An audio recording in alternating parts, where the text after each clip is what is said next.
Several big names are looking to rebound as we start the second half of the regular season in Nashville.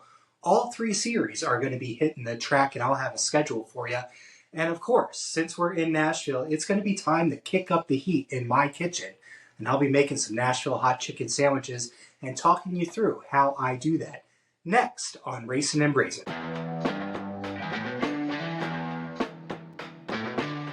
Well, hi folks, welcome back to Racin-n-Braisin. I am CJ. It is Thursday, and I do want to thank you guys for joining me here on another preview edition of what is coming up this weekend in NASCAR land. Yes, the NASCAR series is headed to Nashville Superspeedway, a 1.3 mile concrete track, and as you can see behind me, a tri-oval. A little bit of a unique track. This is the only time that the NASCAR series will be going there this season, and this is the 5th year in a row NASCAR has come to Nashville for racing.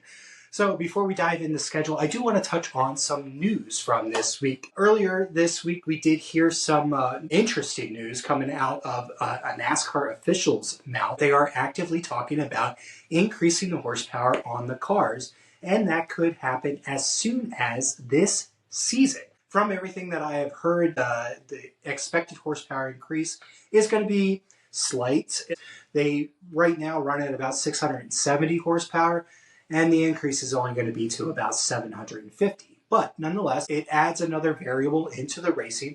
By having more horsepower means that we're going to have more off-throttle time in turns on short tracks. So that means more opportunities for passing, and that's what we are all craving. Good to hear that it is being openly discussed among the NASCAR officials. Other news to talk about this week is the Rockingham Speedway has been put for sale by its ownership.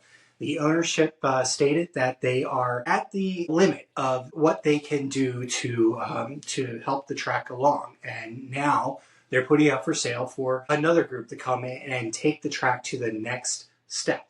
And of course, we all think in our heads when we say next step, getting the Cup Series there. So very interesting for Rockingham to be put up for sale, especially after the most recent success. But from the way I heard it is that the ownership are not necessarily racers themselves. They're more of just wheeling and dealing businessmen. So they're looking to get a return on investment and flip it over for a nice big profit. Hopefully an ownership group that is looking to take the track to the next level will be stepping in to grab that.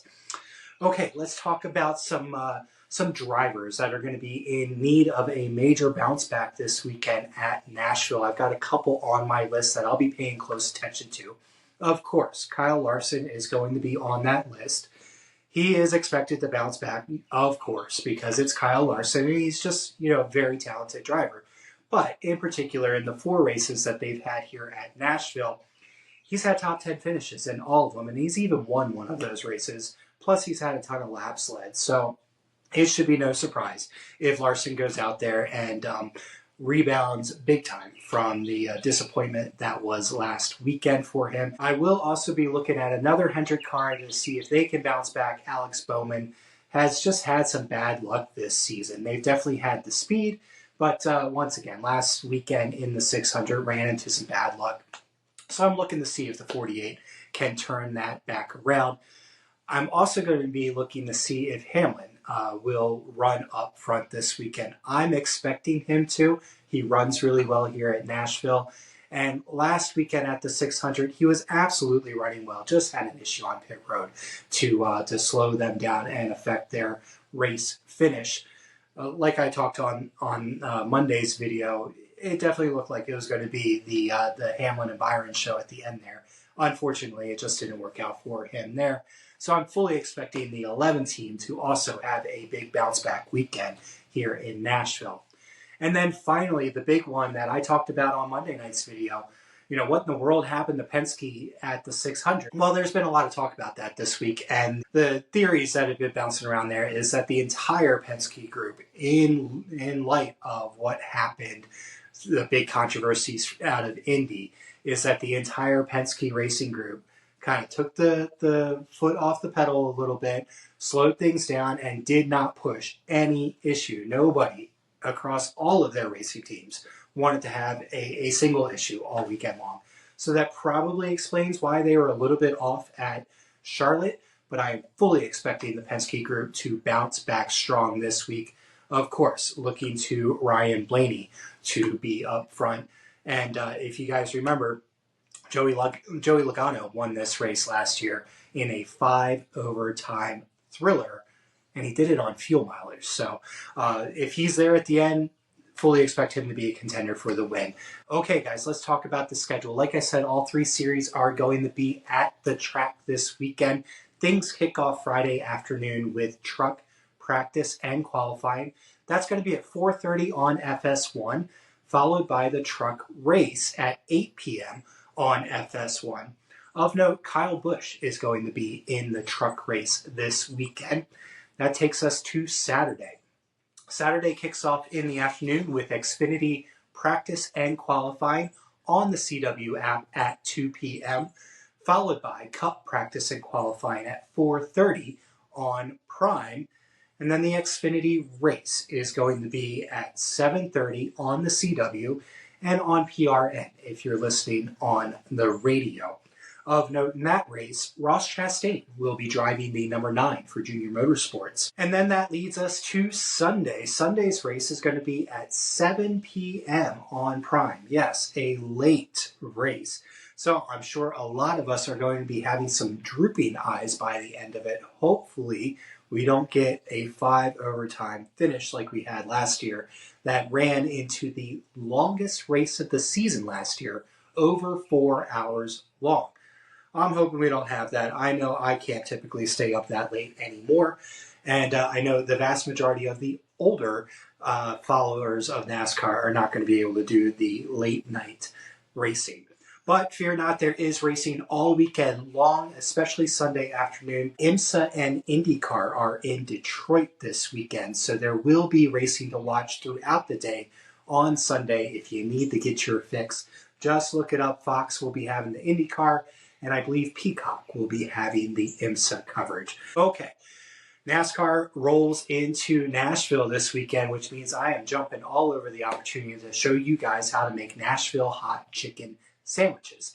And this weekend, I am planning on putting together a complete how-to video from start to finish, how to do a Nashville hot chicken sandwich. This is something that I did in a brewery that I worked at, and it was an extremely popular dish. I got pretty good at making the sauce, and I have that one in my memory here, and I'm going to share that with you guys here this weekend, as well as show you how to brine the chicken in anticipation of it going on Nashville hot chicken. Now, normally in the brewery, we would have put house-made pickles on the bun along with the chicken, and that would have been the balance to the heat. They were a sweet pickle. We had a ton of sugar in there, so it really offered a lot of balance. But, you know, I want to switch things up and show you guys an alternate. And I'm going to make a slaw to go on top of my sandwich, and I think I'm going to do a honey vinaigrette. That way I've got that sweet balance to the hot of the hot chicken, and and it should work out perfectly.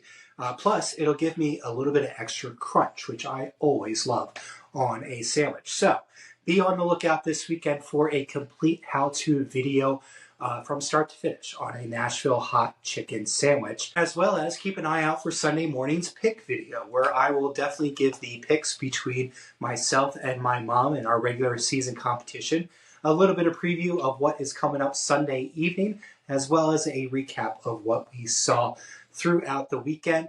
And I will do a little bit more conversation about what I am doing for the Nashville hot chicken sandwich. I'll probably give a recipe for the hot sauce and just kind of give a brief once-over if that's something you're looking for. Let me know in the comments below if that's going to work out for you. Until Sunday, guys, I hope you all are having a great week. Enjoy the weekend ahead. And like, comment, subscribe, share with your friends. All of that helps me out. And once again, I want to thank you for joining me here on Racin'-n-Braisin. Thanks, guys. Bye.